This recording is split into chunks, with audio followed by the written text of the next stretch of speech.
en est-on aujourd'hui? Quelles solutions pour mieux vivre ensemble sur nos territoires? J'appelle pour en parler nos 5 invités. Dominique Rimbourg, député honoraire, président de la Commission nationale consultation des gens du voyage. Nelly Debar, présidente de l'Association nationale des gens du voyage citoyen, membre de la Commission nationale consultation des gens du voyage. Fernand Delage, président de l'Association nationale France Liberté Voyage, membre de la Commission nationale consultation des gens du voyage. Christophe Sauvé, secrétaire général Association départementale Gens du voyage 44, aumônier des Gitans. Et Samuel Delépine, maître des conférences en géographie sociale à l'Université d'Angers. Et avec vous, j'appelle Sébastien Grosmaître, journaliste à Ouest France.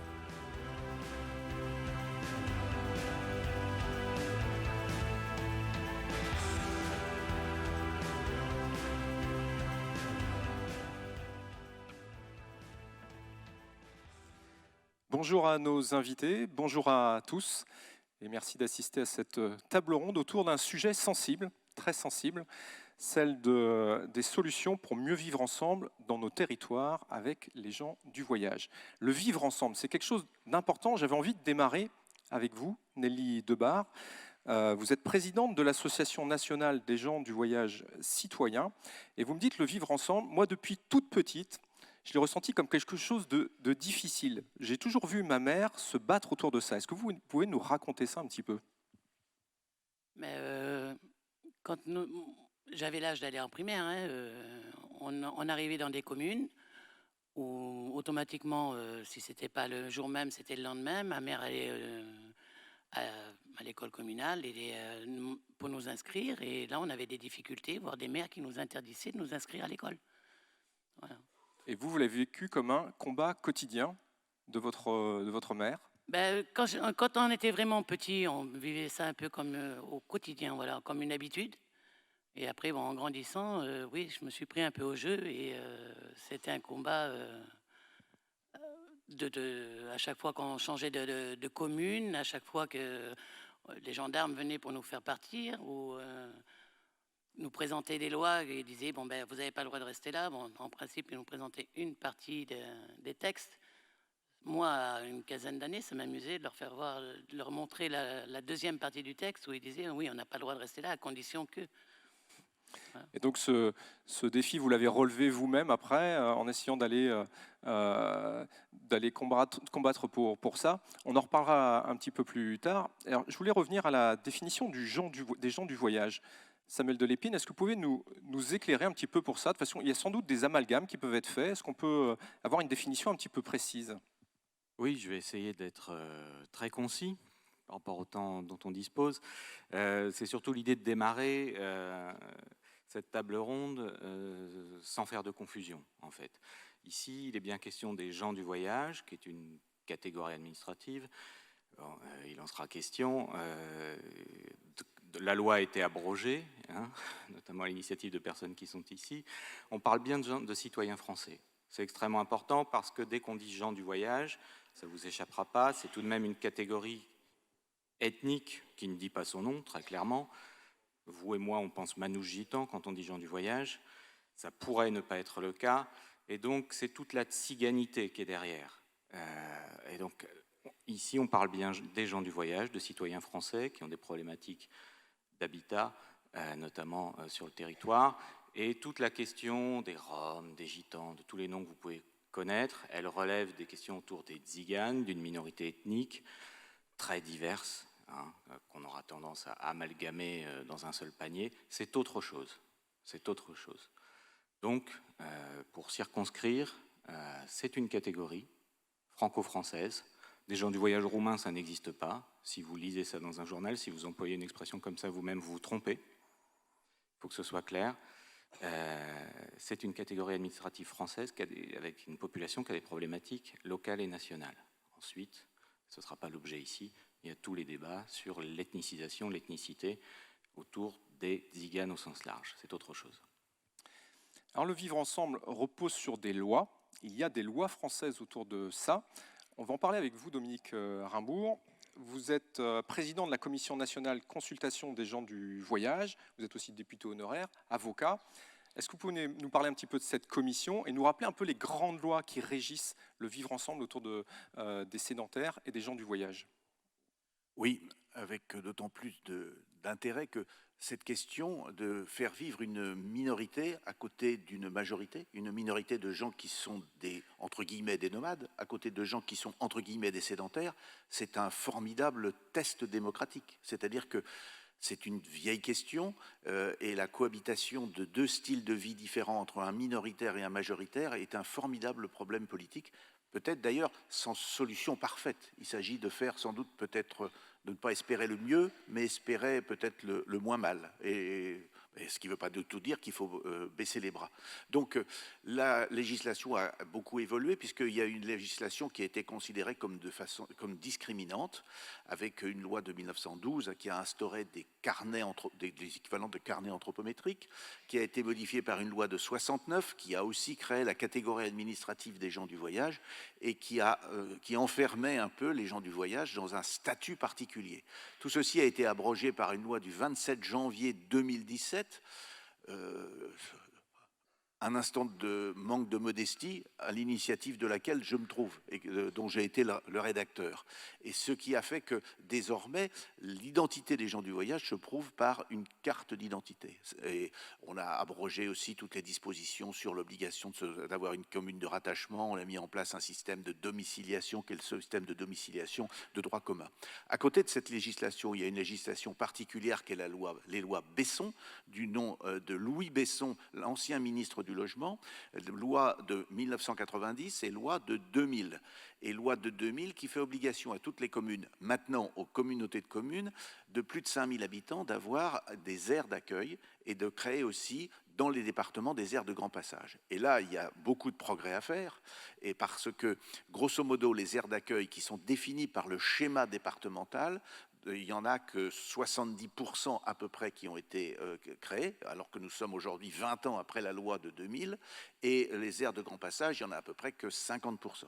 Avec des disparités peut-être selon les régions, selon les départements, vous pouvez nous éclairer un peu là-dessus ? Avec des là-dessus ? grandes disparités selon les régions. Ici, nous sommes dans un département, il faut le souligner, qui est considéré comme l'un des 2 meilleurs départements de France, puisque le conseil départemental a mis en place un GIP, c'est-à-dire un groupement d'intérêt public, qui a pris les choses en main, qui coordonne avec l'appui des associations de gens du voyage.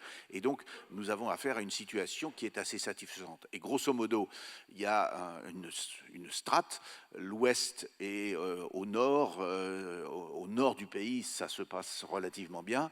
Dès qu'on descend dans le sud, ça se passe moins bien. Avec des exemples assez caricaturaux, les Alpes-Maritimes, je veux bien comprendre que le foncier est assez cher et rare, les Alpes-Maritimes n'ont réalisé que 14% des aires d'accueil qui devaient être réalisées. Donc forcément, ça crée des tensions et le débat est toujours le même entre des voyageurs qui veulent stationner, à qui on dit « vous n'avez pas le droit de stationner, il faut respecter la loi » et qui répliquent « oui, mais vous ne la respectez pas puisque les aires d'accueil ne sont pas créées ». Et donc il faut qu'il y ait un progrès. Et ce progrès, la loi de janvier 2017 permet désormais au préfet de saisir les sommes nécessaires à la réalisation des aires d'accueil dans les budgets communaux. Encore maintenant, tous les décrets viennent d'être parus, sont désormais parus. Il a fallu 3 ans pour la parution des décrets. Désormais, nous avons le cadre législatif qui devrait permettre d'avancer. Alors, quels sont les freins à la réalisation de cette loi ? Alors, les freins, c'est la rareté du foncier, c'est le fait qu'il y a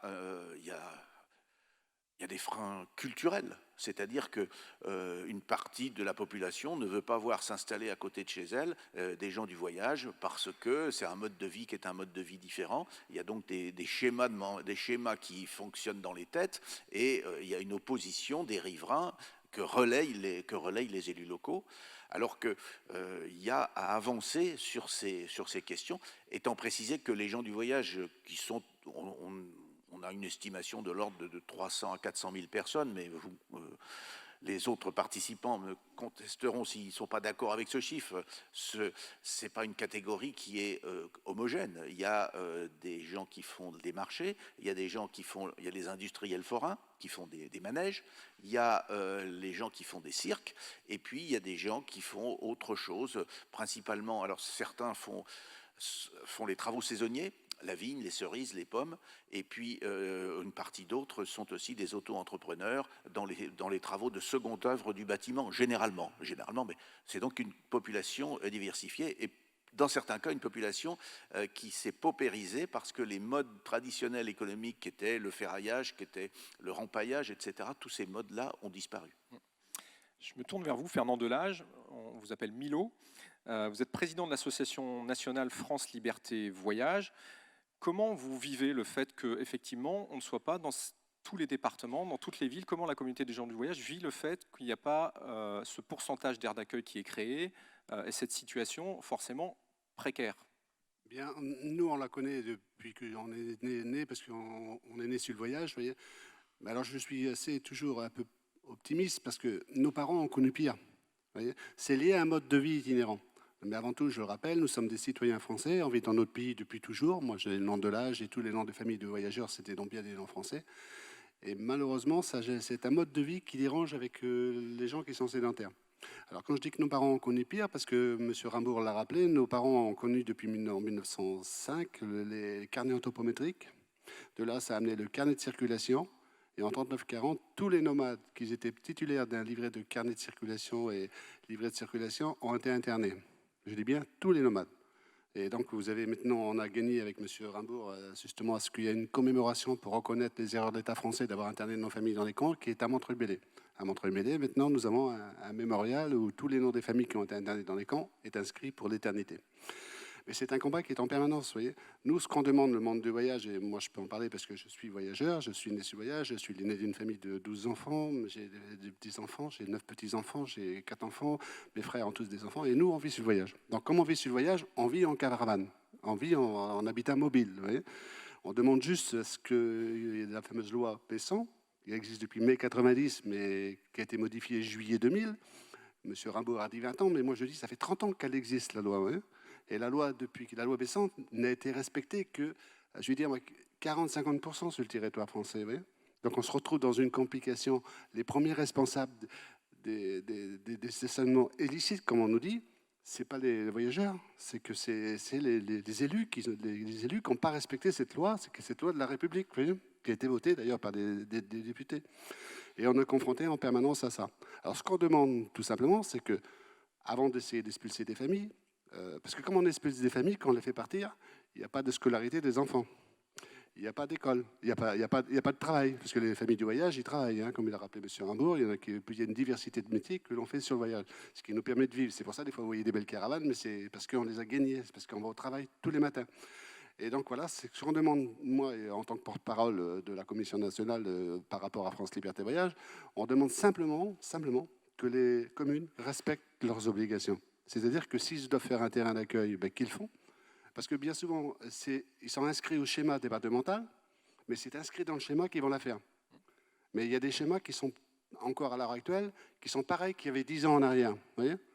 Et il y a une évolution qu'il y a eu, mais on peut le confirmer, vous pourrez tous vérifier, les terrains d'accueil ne sont faits qu'à 30-40%.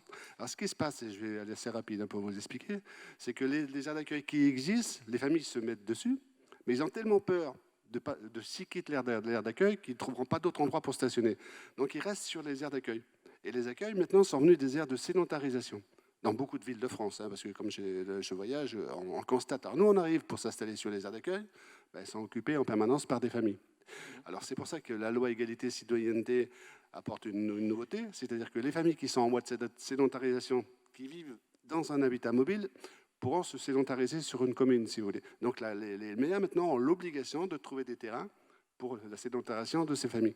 Ce qu'on demande dans les mois et dans les années qui vont venir, que ça soit respecté, voilà, tout simplement. Et puis si cette loi, la fameuse loi Besson, elle aurait été respectée, c'est pas 25-30 ans après que ça serait... Il y a un temps que ça serait réglé, le problème de stationnement, mais voilà. Alors, on demande juste, s'il y a des élus qui sont dans la salle, respectez la loi de la République, qui est la loi Besson, et faites vos terrains d'accueil. Voilà. Je rappelle que les terrains d'accueil, ce n'est pas gratuit. Hein. Je tenais à le préciser. Chaque famille paye son eau, son électricité, son emplacement. Parce que des fois, il y en a qui croient qu'on va bien sur les aires d'accueil, mais qu'on ne paye rien. Pas du tout, c'est pas ça. Hein. Voilà. Vous êtes victime de beaucoup de clichés, me disiez-vous, cette semaine, en amont de la préparation de cette table ronde. Oui, si vous voulez. On constate encore que le problème de stationnement, il y a des communes, je parlais du sud de la France parce que je pourrais citer d'autres départements, mais là, une commune encore récemment, il y a un maire qui a appelé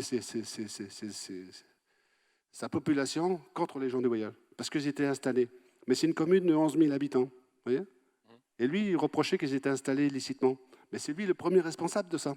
S'il aurait fait une aire d'accueil, ben allez, attendez, les gars, vous êtes stationnés sur un endroit, c'est pas un endroit qui est prévu à cet effet, moi j'ai une aire d'accueil pour vous. Là, il peut intervenir, et là, on lui donnerait raison, mais pas dans des situations comme ça. Et ça, on est souvent confronté à ça, je le dis sincèrement. Donc là, on voit bien qu'il y a un nœud autour de l'habitat, parce que Christophe Sauvé, vous me le disiez, vous êtes secrétaire général de l'association départementale des gens du voyage 44, vous êtes aussi aumônier des gens du voyage. L'habitat et l'habitat mobile, on est bien là au cœur du problème parce que ça déclenche beaucoup de choses derrière autour de l'emploi, autour de l'éducation, autour de la santé. Et vous travaillez autour de ça, notamment dans la région nantaise. Oui, donc moi, ce que je viens d'entendre de tout le monde, on voit qu'il y a des préjugés, des clichés, des rumeurs qui habitent notre monde et qui fait que c'est difficile de vivre ensemble. Je pense que c'est ça qui fait qu'il y a des freins d'un peu partout, du côté des voyageurs comme du côté des sédentaires. C'est-à-dire qu'il y a des préjugés parfois des deux côtés. Il y a des peurs qui sont ancestrales, vous l'avez dit au début. Moi, je crois que ça vient depuis Caïn et Abel, hein, la question du nomade et du sédentaire. Hein. Je crois que si on continuait de creuser sur ce chapitre-là, on verrait qu'on y est complètement. Hein. Et puis, comme l'a très bien dit Milo ou Nelly, il y a la question aussi, et qui me concerne à moi, hein, dans mon parcours personnel, il y a aussi la question de la guerre qui est venue disperser toutes nos familles et qui ont détruit un patrimoine culturel, traditionnel, qui s'est dispersé dans notre société. Donc aujourd'hui, il y a une diversité du monde du voyage. Milo en est une, Nelly en est une, moi j'en suis une autre. Hein, parce que moi, j'ai grandi avec la recherche de ce qu'était devenu mon grand-père pendant la guerre. J'ai seulement retrouvé son carnet de circulation que j'ai toujours sur moi, parce que c'est des populations qui, pendant cette période de l'histoire, ont aussi disparu, qui sont devenues des invisibles. Et aujourd'hui, quand on parle de gens du voyage, on touche à un vivre ensemble qui est bousculé par le sédentaire et le nomade. Et c'est comment, ensemble, on va construire un avenir. Moi, je suis heureux parce que j'ai fait partie aussi de la NGVC, dans le même combat que Milo et Nelly, sur l'abrogation du carnet de circulation. J'en suis heureux. Mais aujourd'hui, je vois aussi les questions que ça pose aujourd'hui aux voyageurs et aux élus de la République. Hein, sur la notion de la réglementation des aires d'accueil. Et comme l'a très bien dit Samuel aussi tout à l'heure, quand on parle des Roms de Roumanie, on voit bien aussi qu'aujourd'hui, tout ça, la notion du nomadisme, de l'itinérance, elle vient bousculer les règles de la République qui sont l'égalité, fraternité. Ensemble, on doit construire quelque chose. Et la liberté. Et donc, comment aujourd'hui, on va faire place à de l'habitat mobile dans nos règlements d'urbanisme avec les différents projets de loi que Dominique a évoqués. Comment est-ce qu'on a envie? Est-ce qu'il y a une volonté, comme tu as appelé Milo, les élus? Est-ce qu'il y a une volonté? Est-ce qu'il y a aussi une volonté chez les gens du voyage à faire évoluer leur habitat ou à maintenir leur habitat traditionnel? Enfin, il y a les diversités. Et j'ai envie de dire que dans l'engagement de l'hébergement, du stationnement, de l'habitation, on touche à tout ce qui nous concerne dans le quotidien. Nous sommes des citoyens français, européens, et nos questions sont les questions de tous les citoyens. L'école, la formation, la santé, le travail, la vieillesse, parce que aussi, il y a des, et tant mieux, des vieux qui vivent plus longtemps maintenant, parce que toute une période, ce n'était pas vrai. Hein, moi, je l'ai constaté, et je le constate encore. Donc, il faut qu'ensemble, on puisse se mettre au travail. Parce que pour moi, le vivre ensemble, il n'est pas gagné. Il est itinérant, le vivre ensemble. Est-ce qu'on est capable de faire bouger des lignes, aussi bien du côté de ceux qui sont en responsabilité, du côté du droit commun, donc de tous, et puis aussi eh bien, chez les gens du voyage, suivant l'histoire, comme l'a rappelé Milo, il y en a qui sont itinérants, d'autres qui sont semi-sédentaires, d'autres qui sont sédentaires. Où est-ce qu'on se raccroche? Et comment on sort un peu d'un modèle qui nous stigmatise un peu, qui nous renvoie sans arrêt vers des dispositifs qui sont parfois clivants, parce que quand on parle du schéma départemental aux gens du voyage, parfois c'est un peu stigmatisant, parce que les demandes des familles, elles concernent le droit commun. Et c'est comment on sort de ça, parce que moi je pense que les questions des gens du voyage sont des citoyens français, sont des questions de tout citoyen, et qu'on ne doit pas nous renvoyer sans arrêt, non c'est le schéma départemental. Ok, une fois qu'on a dit ça, qu'est-ce qu'on fait? C'est intéressant. Samuel Delépine, je me tourne vers vous. Vous êtes maître de conférence en géographie sociale. Pour relever ce que dit Christophe Sauvé sur la notion de pourquoi on n'avance pas plus, il y a des lois, on voit qu'il y a la question de la différence, de l'autre. Vous avez étudié un petit peu ça en posant les questions de l'histoire des gens du voyage. Ça reste la question de la xénophobie aussi. C'est nourri de beaucoup de choses. Est-ce que vous pouvez nous éclairer un petit peu là-dessus? Parce qu'on voit bien que tout ça, c'est en toile de fond quelque part. Oui. Ben, je vais reprendre l'expression d'un collègue qui parlait d'étrangers de l'intérieur, c'est vraiment ça. En fait, par rapport à ce que vient de dire Christophe et sa volonté du vivre ensemble, on pourrait penser qu'on est dedans quand les lois sont respectées, ce que Milo appelle de ses voeux. Moi, ce que je peux constater à mon niveau, c'est que même quand la loi est respectée, on n'est pas encore dans le vivre ensemble, on est au mieux dans la tolérance. Mais ça ne peut pas être un objectif, tolérer les gens du voyage. Tolérer ou admettre qu'il y ait quelques aires d'accueil, qu'il y ait un schéma. On n'a pas encore, il me semble, passé le cap supplémentaire qui est de ne plus les considérer, ces personnes-là, dites du voyage, comme un contre-modèle en fait. Parce que c'est bien comme ça qu'ils sont considérés. C'est le contre-modèle qui n'est pas dans la norme. Moi je fais des conférences tout public, je le vois tout le temps, on me le dit. Ces gens-là ne sont pas comme nous. C'est qui ce nous ? L'objectif, c'est que le nous concerne tout le monde.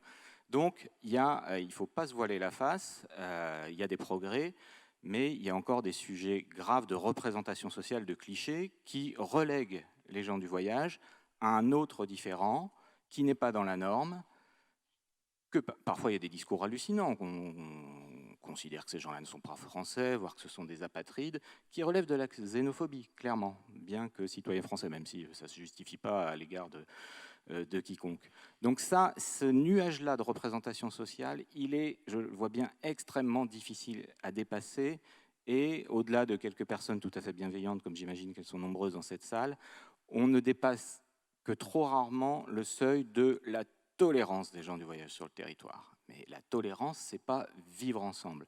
Et ce dont on avait parlé un peu ensemble au téléphone, c'était, par exemple, ce qui est ignoré, c'est la force des ancrages territoriaux des gens du voyage. Ce sont des gens du territoire. Ça, c'est une représentation qu'on n'a pas spécialement. C'est une représentation qu'on n'a pas, c'est-à-dire ce sont des gens, sous prétexte qu'ils sont itinérants, et alimentés par des fantasmes, les fils du vent, etc. On a l'impression que c'est des gens qui se promènent. Mais ce pas des gens qui se promènent, c'est des gens qui ont un mode de vie, mais qui font partie d'un territoire à l'origine. Moi, j'habite dans le Maine-et-Loire, je connais pas mal de familles qui revendiquent le fait d'être du territoire.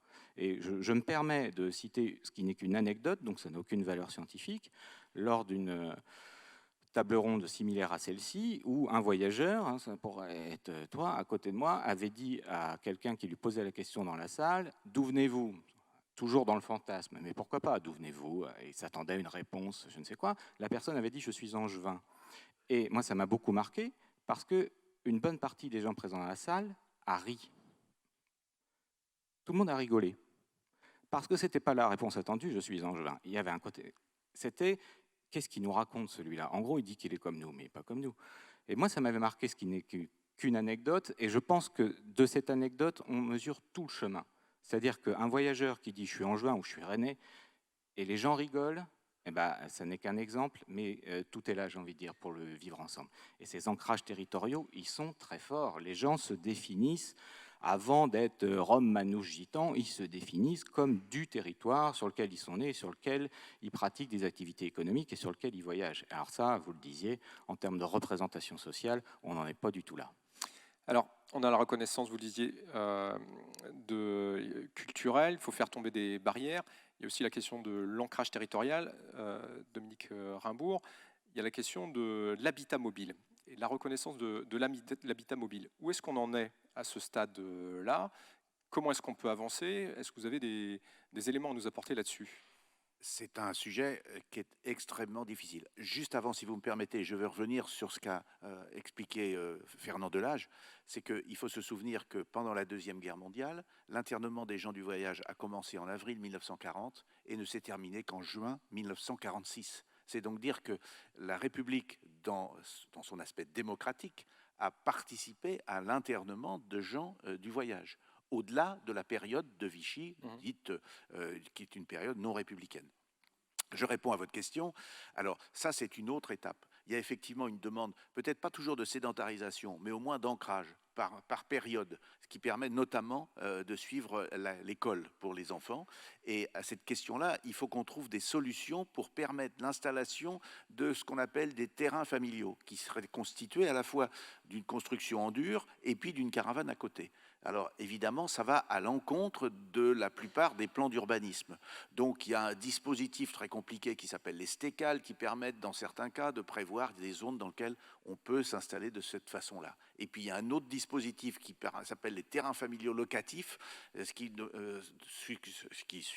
suppose l'intervention des bailleurs sociaux, des sociétés d'HLM, qui construisent et qui mettent ensuite en location. Mais là, on en est au balbutiement. Ça commence tout doucement, alors que le problème qu'a soulevé Fernand Delage est bien réel, c'est que comme il y a une demande de sédentarisation, pour faire simple, mais il y a des gens qui bougent quand même un petit peu, il y a une demande de sédentarisation, donc les aires d'accueil, elles sont occupées en permanence par des gens qui sont là et qui ne bougent plus, ce qui fait que ceux qui bougent lorsqu'ils arrivent, l'aire d'accueil est pleine. Donc ça complique un peu les choses. Et il y a donc un travail de vivre ensemble qui est un travail gigantesque encore devant nous. C'est une question de mauvaise volonté, c'est une question de... C'est pas populaire. On arrive en période d'élection, on se dit que c'est surtout des sujets qu'on ne veut pas forcément prendre à bras le corps. Il n'y a pas que ça, mais c'est difficile de permettre à une catégorie de population française de s'installer sur des terrains qui ont été achetés comme des terrains agricoles, et de leur dire, vous avez le droit de construire une petite construction en dur et de mettre une caravane. Les sédentaires qui ont acheté des terrains au prix de terrains constructibles, c'est-à-dire 10, 15, 20 fois plus cher, disent, et nous, pourquoi nous, on a été obligés de payer du prix de terrain constructible quand les autres, ils payent du terrain non constructible. Donc il y a cet équilibre-là à trouver. Alors, pour l'instant, on le trouve par des biais, parce qu'on régularise des familles qui sont là depuis 30, 40 ans, 50 ans. Donc ça, c'est une solution. Mais il faut que ça préserve quand même aussi l'égalité entre tous les citoyens. Et que la nouvelle législation, les aménagements ne soient pas vécus par les sédentaires comme une atteinte à l'égalité au profit d'une catégorie particulière. Et lorsque Fernand Delage est obligé de préciser que les caravanes qui sont grosses parce qu'ils les ont achetées avec leur travail, vous voyez le type de préjugés qu'il peut y avoir, c'est des gens qui vivent des allocations, et avec les allocations, ils se payent des caravanes gigantesques. Personne n'est capable de se payer une caravane gigantesque avec les allocations. Fernand Delage, oui. Oui, je vais rebondir sur ce qu'a expliqué M. Rimbourg, parce que dans le mode de vie que nous avons, si vous voulez, depuis une vingtaine d'années, comme le stationnement était très difficile, beaucoup de familles, dès qu'ils avaient gagné 4 sous, ils ont acheté un terrain agricole. Mais un terrain agricole qui n'est pas cultivé, je rappelle. C'est un terrain qui fait 1500 mètres, 1000 mètres, 500 mètres des fois. Simplement, c'est pour être tranquille dessus. Vous voyez. Donc les familles s'installent et ils demandent juste un point d'eau, l'électricité et une toilette. Et avec ça, si vous voulez, ça leur permet de vivre dessus sur les familles sans dépendre des aires d'accueil, puisqu'il n'y en a pas assez sur le territoire français. Et en ce moment, en France, il y a eu, depuis une vingtaine d'années, le boom de ça. Et quand je dis le boom, c'est à peu près dans tout département, les familles, dès qu'ils peuvent, ils achètent un bout de terrain et puis ils se mettent dessus pour être tranquilles, quoi. Et c'est des milliers de familles qui sont comme ça. Hein. Et heureusement que les familles ont fait ça, parce que sinon, s'ils ne seraient pas sur leur terrain, donc ils sont propriétaires et qu'ils payent l'eau, l'électricité, ils seraient où ? Ils seraient sur les terrains des communes qui n'ont pas respecté leurs obligations, les terrains des aires d'accueil sont complètes. Vous voyez. Et alors, maintenant, le problème, c'est qu'on est confronté depuis quelques années, là, c'est qu'un maire, dès qu'il sait que c'est une famille dite de voyage, alors je ne sais pas comment ils savent, mais ils arrivent à le savoir quand même, ils font préemption. Ou c'est la SAFER qui fait préemption. Donc on ne peut plus acheter de terrain, pratiquement. Vous voyez. Et si les propriétaires de terrain ont ce fameux terrain pour être tranquille, hein, simplement, sans faire de construction, je rappelle. Hein, c'est des terrains agricoles, donc il n'y a pas de construction dessus. Hein. Au plus gros, il peut y avoir des fois un petit abri de jardin de 20 mètres carrés maximum. Et eh bien, ils sont confrontés à une demande d'eau, le maire refuse l'eau, à une demande d'électricité, ben, il refuse l'électricité. Alors on a dû combattre par des décisions de justice que maintenant un maire ne peut pas s'opposer à un branchement provisoire, parce que les terrains que nous avons, nous, c'est pour passer quelques mois d'hiver, comme a rappelé M. Rimbourg, c'est pour profiter de scolariser nos enfants, d'être un peu au chaud l'hiver, pas les problèmes de stationnement, parce que si vous êtes sur des terrains qui ne sont pas aménagés l'hiver, vous êtes dans la boue, vous n'avez pas d'eau, pas d'électricité, et les familles de maintenant ne vivent plus comme au Moyen-Âge, vous voyez, il nous faut l'eau, il nous faut l'électricité, il faut des terrains qui soient propres. Donc c'est ce que nous on fait. Alors, il faut un changement, c'est vrai qu'il faudra un changement pour que ces terrains ne soient pas constructibles, mais qu'au moins qu'on puisse laisser nos caravanes quelques mois l'hiver pour pouvoir vivre tranquille, quoi. Donc vivre ensemble avec le reste de la population, des villages ou des communes, le vivre ensemble, c'est ça, dans le respect. Et on a des bons exemples. Moi, j'ai un terrain de famille que j'ai acheté moi dans les Deux-Sèvres, à Mel, c'est pour ceux qui connaissent les Deux-Sèvres. Et on a eu un maire conciliant. Je suis l'aîné d'une grande famille. Comme on a ce grand terrain qui est tout nu, qui est simplement en gravier avec l'électricité dessus, eh bien, on dérange personne. Et le maire est content parce que, en plus, comme les familles vont là, les enfants vont à l'école. Ça permet d'avoir. On a même fait gagner une classe au maire, hein, donc c'était important parce qu'il a eu une classe en plus. Et on fait travailler l'économie locale. Comme tout le monde, on consomme et ça convient à tout le monde. Mais comme il y a des maires conciliants, ça ne peut que s'arranger. Oui. Après, vous menez d'ailleurs des actions en justice pour faire reconnaître ces droits, enfin, au titre de l'association. Oui, j'ai gagné plein de décisions de justice. J'ai fait, entre guillemets, gagner plusieurs maires importants. Hein. Le maire de Cholet, c'est qui avait dit Hitler n'avait pas terminé son travail, je suis à l'initiative de ça. Le maire de Vissou, hein. Donc nous, on ne laisse plus rien passer, si vous voulez, voyez. Si c'est un maire qui fait une discrimination ou qui fait des actes racistes, mon association ne le loupe pas. Hein. Voilà. Nelly Debar, est-ce que vous avez le sentiment quand même que les choses... Est-ce que vous avez l'impression que les choses avancent, peut-être pas vite, mais est-ce qu'elles avancent quand même? Ou alors c'est pas vous avez le sentiment qu'il y a une réelle non-volonté partagée de faire avancer tout ça? J'ai l'impression que ça avance. On a gagné avec la commission consultative, la reconnaissance comme quoi les gens du voyage ont été internés. On a l'abrogation des carnets et des livrets de circulation. Il y a eu des actes concrets. Voilà. Ouais. On a reconnu un peu du passé, mais on oublie un peu du passé, à mon sens. Hein, parce que moi, c'est vrai que la loi des aires d'accueil date de la loi Besson. Mais si on reprend justement les carnets et les livrets spéciales de circulation, il y avait la loi 69 aussi. Et dans cette loi, il y avait marqué que toutes les communes de France, quelles qu'elles soient, devaient avoir un terrain où les gens du voyage pouvaient stationner. Pas définitivement. Le temps qu'il leur était nécessaire au commercial ou pour recevoir du courrier. Donc c'était dans une limite de 3 mois. Voilà. N'a jamais été très rarement appliqué. Ou alors vraiment dans les petites communes où, vous voyez, en toute manière, si la commune est trop loin, les gens du voyage ne vont pas rester longtemps. Après, dans les grandes communes, de suite, on a les gendarmes. Combien de temps vous allez rester et qu'est-ce que vous faites? Donc, on a toujours les mêmes problèmes. Je trouve que la situation évolue, oui, mais pas avec d'autres problèmes. On a toujours les anciens problèmes. On a des solutions qui sont trop pauvres, comme les aires d'accueil, comme les aires de grand passage. Bon, maintenant, ils sont en théorie ouverts tout au long de l'année quand il y a le nombre suffisant de caravanes pour les ouvrir. Passé un temps, c'était avec une circulaire qui était marquée saisonnier. À savoir que les gens du voyage, moi je fais partie des gens du voyage. Je fais partie des gens du voyage qu'on dit industriels forains et je fais des marchés aussi. Donc, je connais à peu près toutes les situations. Quand je faisais les fêtes foraines, c'est de semaine en semaine. C'était même pas les Luna Park, hein, c'était vraiment de semaine en semaine. On voyait arriver les caravanes pour la fête foraine. On a grandi avec eux. Moi, j'ai grandi sur les fêtes. Tous les ans, à la même époque, on voyait les mêmes jeunes et on a grandi avec eux. On était contents. Mais quand on revenait l'hiver, en tant que forain, pas que forain, que gens du voyage, des caravanes, mais qu'est-ce que vous faites là? Qu'est-ce que c'est? Vite, on avait les gendarmes qui venaient. Ah, mais c'est vous, monsieur Debar. Ah oui, mais là, vous ne pouvez pas rester. Parce qu'on veut pas, il n'y a pas de terrain pour les gens du voyage.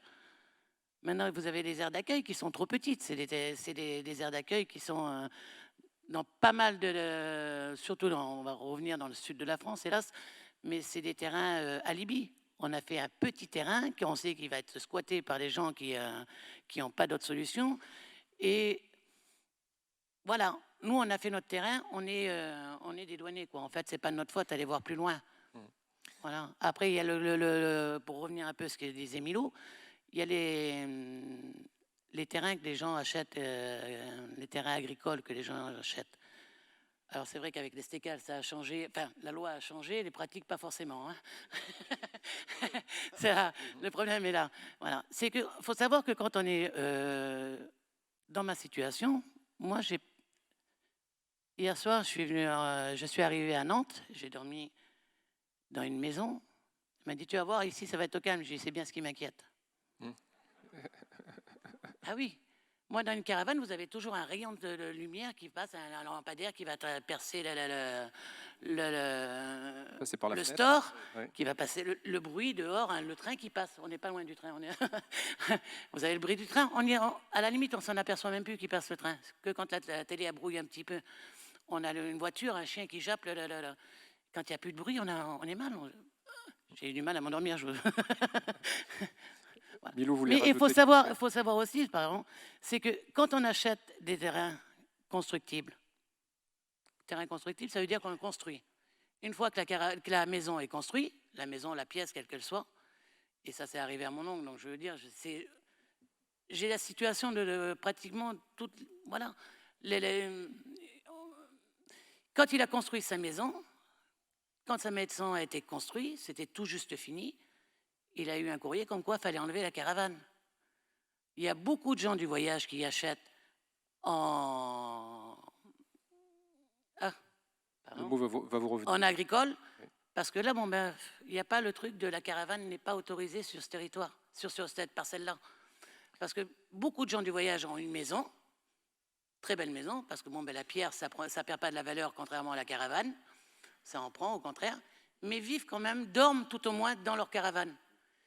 Ça nous est propre. C'est bien de le rappeler parce qu'on ne connaît pas forcément le quotidien et les habitudes culturelles et ce plaisir, entre guillemets, de vie au quotidien. Milou, vous aviez une petite remarque par rapport à ça? Un peu d'humour, si vous voulez, parce que par rapport à notre mode de vie, mais tout le monde l'envie, notre mode de vie, vous voyez.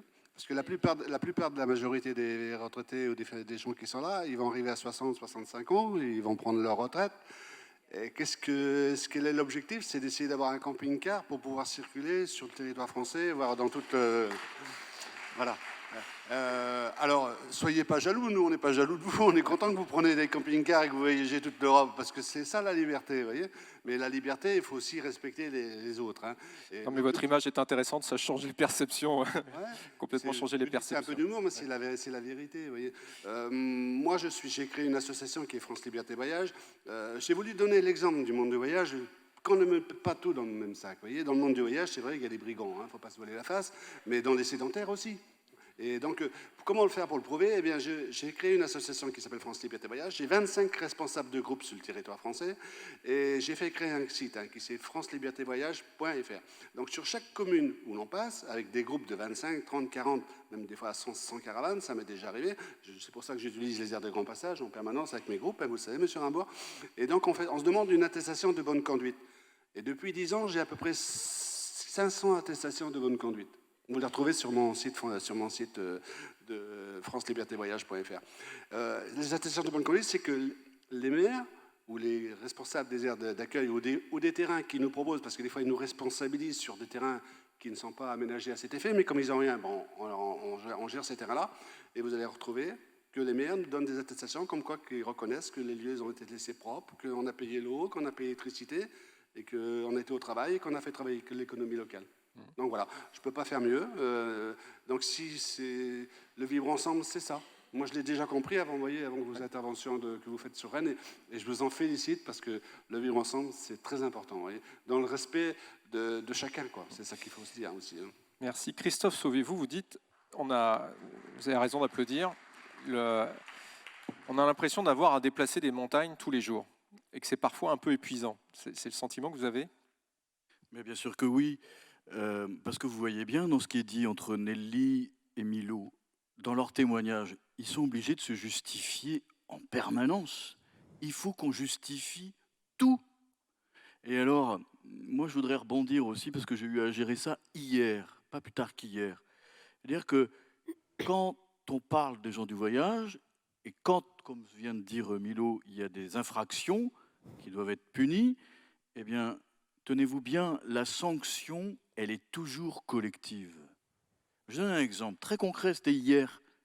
Il y avait quelqu'un qui a maltraité un gestionnaire sur une aire d'accueil. Qu'est-ce qui a été la décision? Ça a été de fermer l'aire d'accueil pour tout le monde. Et donc, sur les 20 familles qui étaient stationnées, il y en avait un individu qui avait commis une infraction et tout le reste a dû être évacué. Sauf que sur ce terrain, il y a une maman avec un enfant autiste qui a fait de la résistance, qui a dit « je ne partirai pas parce que je viens de trouver une solution pour mon petit ». Et je lui ai dit « je te défendrai jusqu'au bout ». Parce que la sanction, elle est collective. Alors c'est ça, moi, que j'attire un peu l'attention. Parce que quand on vit dans d'autres quartiers, dans d'autres communes, quand il y a des individus qui commettent des infractions, il n'y a pas de sanction collective.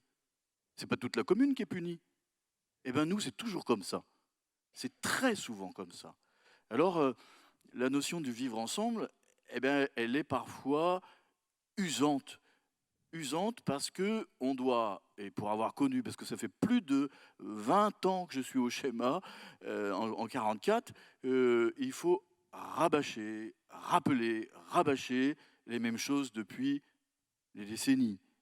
Et là, ça va être les élections municipales. Moi, ça m'inquiète, hein, je ne cache pas mon inquiétude, parce qu'on sent bien aussi dans notre société la radicalisation hein, qui se fait dans les consciences. Parce que maintenant, les gens, ils se lâchent à notre égard. Hein. Moi, j'ai vu, pas très longtemps, des riverains se mobiliser pour venir débrancher des caravanes, alors qu'il y avait un homme qui était en insuffisance respiratoire. Et pour les gens, leur question, c'est « vous n'avez rien à faire là ».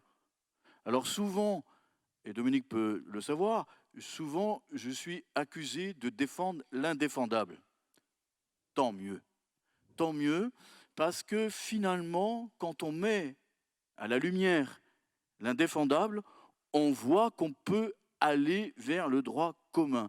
Tant mieux que Milo avec son association puisse défendre des familles, tant mieux qu'à la NGVC on puisse défendre des familles, mais il en reste encore beaucoup parmi nous qui n'ont pas d'endroit où pour se défendre et qui n'osent même pas demander l'aide de nos associations et de la justice parce qu'ils ont peur pour l'ensemble du clan familial.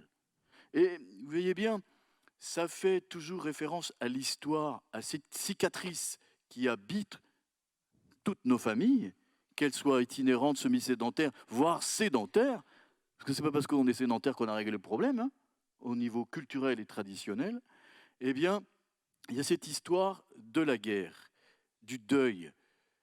Eh bien, il ne faut pas oublier que ce sont des Français qui ont fait interner d'autres Français, que ça s'est fait sur de la délation. Et quand je vois dans certaines communes ou dans certaines villes, vous savez, le petit pancarte jaune avec l'œil, là, qui dit qu'il faut alerter la police immédiatement. Je vous dis, pour nous, ça marche hyper bien. Hein. On est à peine arrivé que la police est déjà là avant nous. Alors bon, bah, on fait connaissance et on donne les motifs. Mais vous voyez bien que derrière, il se trame toujours quelque chose qui est dans les fantasmes. Tout à l'heure, on a parlé Fils du vent, etc. Mais il nous colle à la peau une image, et parfois aussi les médias, hein, parfois aussi, eh bien, on est toujours cloisonné et puis marqué du fer rouge de voleurs de poules. Toujours. Et ça reste vraiment quelque chose de très fort. Alors, chez les jeunes, il y a un peu d'humour par rapport à ça. Maintenant, j'ai le souvenir d'un jeune qui avait dit à un policier, écoutez, monsieur, nous maintenant, on ne les vole plus, on les achète à Leclerc, elles sont dépouillées. Elles sont dépouillées. Voilà. Mais ça reste toujours quelque chose, ça reste toujours un fantasme. Vous voyez bien Caïn et Abel, et puis cette histoire de la guerre qui est pour moi pas suffisamment connue, et qu'un peuple qui est le nôtre, français, on doit pouvoir faire des deuils sur nos histoires et sur nos mémoires. Et tant qu'on n'a pas fait le deuil ensemble sur cette mémoire, on a du mal à se projeter dans le vivre ensemble.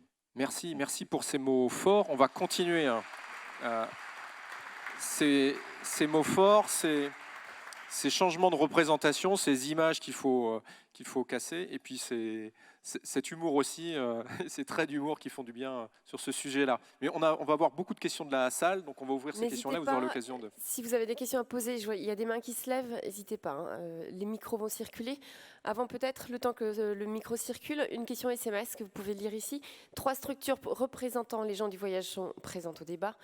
Pouvez-vous préciser ce qui définit chaque structure et ce qui les différencie? Seconde question, si demain je souhaite avoir un mode de vie nomade, puis-je moi-même stationner sur les terrains prévus pour les gens du voyage? Je vais répondre, si vous me permettez, bien sûr. Donc, dans les 3 structures qui sont représentées au niveau national, il y a l'association Vie et Lumière, qui représente les évangélistes.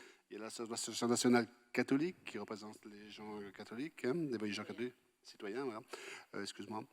Puis après, il y a la mienne, qui est profondément laïque, qui est France Liberté Voyage, qui représente les gens du voyage laïque. Hein, voilà. Alors, ces 3 structures qui sont importantes, elles sont bien représentatives. Et après, si vous voulez, la question qui était, c'est que est-ce que ce monsieur pourrait oui. Moi, j'ai pas on n'a pas de souci. Nous, il y a plein de gens qui sont des fois. Tiens, je vais vous expliquer encore une petite anecdote, mais rapide. Hein. Je vais au camping d'Albertville il y a 3 ans. Le maire, il n'avait pas d'air d'accueil. Il dit bon, je gère le camping municipal. Alors, je gère le camping municipal pendant 15 jours. Vous voyez, c'est moi qui faisais rentrer les familles. Mais tous les soirs, il y avait des gens avec des camping-cars qui arrivaient. Donc des retraités, des gens sédentaires qui venaient et ils me demandaient, je suis stationné, moi, vous ne me dérangez pas, du moment que vous savez les lieux propres. Là. Et donc, oui, les gens qui, même qui ne sont pas issus des gens du voyage, parce que gens du voyage, c'est qui les gens du voyage? Ça ne veut rien dire, gens du voyage, vous voyez, c'est une appellation administrative, et je le répète 1000 fois, nous sommes des citoyens français. Oui, on a un autre problème, mais je vais terminer là-dessus pour vous dire aussi, parce que je tenais à vous le dire, souvent il y a des gens qui sont sédentaires et qui sont délinquants. Alors, ils sont pris par la gendarmerie, et il y a des articles de presse, Ouest France ou d'autres journaux, là, je ne cite personne, issus de la communauté des gens du voyage. Vous voyez, puisqu'il y en a un qui a fait une connerie, ça stigmatise tout le reste de la population itinérante. Voilà. Donc, il y a un sujet là-dessus, on se penchera là-dessus. C'est un sujet discriminatoire. Oui. Alors, pour information, pour ce que vient de dire Milo, avec les journalistes sur la Loire-Atlantique, nous avons fait une rencontre des associations avec tous les journalistes, quels qu'ils soient, pour savoir pourquoi ils maintenaient dans certains articles issus de la communauté des gens du voyage. Et je peux vous dire que Ouest France, ils ont compris. Mais déjà, pour vivre ensemble, il faut se parler. Et plus on se parle, plus ça fait tomber des barrières. Une réaction là-bas. Et une petite précision, excusez-moi, sur notre association, la NGVC.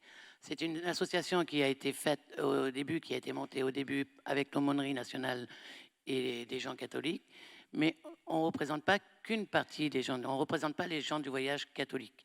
On représente le mode de vie des voyageurs, l'ancrage, les origines aussi, voilà. Mais on représente tout le monde, qu'ils soient évangélistes, athées ou catholiques. C'est pour ça que vous avez fait des gens du voyage citoyens. Citoyens, également. Justement, pour pas, on défendait déjà tout le monde avant. Hein. Oui. On défendait les causes avant. Vous faites bien de faire la précision. Mais voilà, c'est une façon de vivre. Et moi, pour répondre à la deuxième question, comment on peut refuser quelqu'un qui va vivre à longueur d'année dans sa caravane, même si c'est un terrain prévu pour les gens du voyage, et on ne peut pas refuser les gens comme ça si on veut rentrer dans le droit commun. Le droit commun, c'est le droit pour tous. Dominique Rimbourg, un mot rapide pour dire combien l'action des associations est importante et pour rendre hommage à ceux qui font vivre ces associations, Monsieur Delage, Monsieur Sauvé, Madame Debar. Et sans les associations représentatives des gens du voyage, il n'y a pas de commission nationale, il n'y a pas de commission départementale et il n'y a aucune politique publique en direction des gens du voyage. Donc c'est dire combien l'intervention des associations est nécessaire et combien ça demande d'efforts, parce que ce n'est pas si simple que ça à faire. Merci. Une question par là. Oui. Pardon. Excusez-moi. Oui, je m'excuse, ça ne sera pas une question. Je voulais juste intervenir le plus rapidement possible pour donner un témoignage de ce qui se fait ici en Ille-et-Vilaine. Je suis Catherine Debras, je suis vice-présidente du conseil départemental d'Ille-et-Vilaine et présidente du groupement d'intérêt public AGV 35. Et donc, d'abord, je voulais remercier les personnes qui se sont exprimées. C'est tout à fait ce qu'on peut aussi vivre sur notre territoire, hein. On entend très très bien tout ce que vous dites, et en particulier, je voulais souligner sur la discrimination qu'il y avait encore concernant toute la population des gens du voyage. Ça, on le voit tous les jours, et c'est très difficile. Quand on s'intéresse à cette question, on a l'impression d'être vraiment en mission, et souvent d'être traité, on nous regarde avec un petit sourire en ayant l'impression qu'on fait preuve d'un peu d'angélisme à vouloir faire respecter des droits qui sont des droits, et il faut le redire et le redire sans arrêt. Je voulais dire quand même qu'on a beaucoup de chance sur le territoire d'Ille-et-Vilaine, puisque notre précédent schéma d'accueil des gens du voyage était rempli à peu près à 90%. Il nous manquait juste 2 aires d'accueil et une aire de grand passage, mais sur le territoire, on a un accueil qui est quand même très très bien réparti, et on est actuellement en révision du prochain schéma d'accueil des gens du voyage qui va être signé mi-février sur notre département, et rappeler, comme vous l'avez dit, que la question qui se pose aujourd'hui, c'est vraiment une question liée à l'ancrage territorial, et on parle plutôt d'ancrage territorial que de sédentarisation, parce qu'il y a toujours quand même si c'est pas du long voyage, c'est du déplacement en tout cas, même si c'est toujours sur le même territoire, et qu'on est donc sur la question des terrains familiaux. Aujourd'hui, pour l'Ille-et-Vilaine, on a évalué, on a diagnostiqué à peu près un besoin qui est un besoin au plus bas des besoins, je pense, mais au moins de 120 terrains familiaux sur l'ensemble du territoire d'Ille-et-Vilaine. Je peux vous dire que c'est un travail d'acharnement avec les maires, pas tous, heureusement, on a la chance d'avoir des maires très ouverts, mais qu'il y a encore des grosses difficultés, et que les représentations sont vraiment, il va falloir continuer à travailler sur les représentations. Et puis dire que aller vers le droit commun, ça demande quand même d'avoir des ressources, et que pour nous, AGV 35 est une véritable ressource pour ce qui est de l'accompagnement vers la scolarisation, sur la santé et sur tous les droits sociaux. Merci. Merci. Une question, juste derrière vous.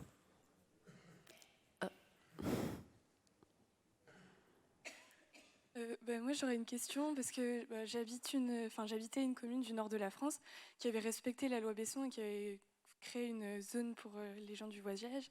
Et le problème, c'est qu'aujourd'hui, la maire, elle se sent pas du tout accompagnée, parce que c'est vraiment de la cohabitation passive qui s'est mise en place dans la ville. Il n'y a pas du tout de lien entre les gens du voyage et les riverains. Et du coup, le fait qu'il n'y ait pas de lien et de solidarité, ou juste de la rencontre entre ces deux populations différentes, il y a des rapports de force ou des conflits qui se créent entre les enfants, mais ce qui est logique, puisque la différence et le fait que les gens ne se connaissent pas, ça ne crée pas de lien. Et donc, ma question, c'est comment créer du lien et empêcher la création de cette cohabitation passive, et qu'il y ait plus de solidarité entre les habitants. Alors, comment on fait pour créer du lien? Alors, je vais répondre à la question. C'est une super question, parce que dans tous nos schémas, c'est effectivement, il ne faut pas créer des aires d'accueil comme des aires de parcage, comme me disent beaucoup de familles, ou des zones d'éloignement, de dispositifs de droit commun. C'est beaucoup le cas, hélas. Bon, pas partout, parce qu'il y a une nouvelle notion qui est en train d'apparaître. Et s'il y a des élus, c'est super. Et il y a la notion de la médiation sociale. Et c'est comment, à travers la médiation sociale, comment on va réfléchir avec les différents acteurs à créer un projet social. Effectivement, est-ce qu'on ne va pas être renfermé dans notre aire d'accueil, et comment on va vers les dispositifs extérieurs? La vraie question derrière, c'est une aire d'accueil, est-ce que c'est un vrai lieu de vie social, et où on peut créer du lien social, ou alors c'est un lieu de parcage, de relégation? Donc c'est tous les enjeux des aires d'accueil. Et vous allez voir, en ce moment, il y a une enquête qui est en train de se mener suite à l'explosion de la centrale nucléaire du côté de Rouen, là-bas, chimique, pardon, et que eh bien oui, c'est ça. Mais n'empêche qu'on est stationné là, et que l'aire d'accueil, elle est là, à côté. Et qu'est-ce qu'on fait? Enfin, voilà. Est-ce que sur les aires d'accueil, est-ce qu'on est capable de créer de la médiation sociale? Il faut défendre ça au sein du schéma. parce qu'il y a différentes structures, parce que ça touche quoi? Santé, école, travail, le vieillissement, on voit bien. Et c'est comment aussi on peut créer des liens pour que les familles puissent sortir de l'aire d'accueil pour aller vers les dispositifs de droit commun comme tous les jours. Un complément de réponse, Samuel Delépine? Oui, parce que en tant que moi voyageur, je vais vous laisser parler aussitôt après. Le constat que l'on fait en France, je dis bien en France, les aires d'accueil majoritairement, c'est près d'une station d'épuration, près d'une déchetterie, en dessous les fils électriques, entre les autoroutes.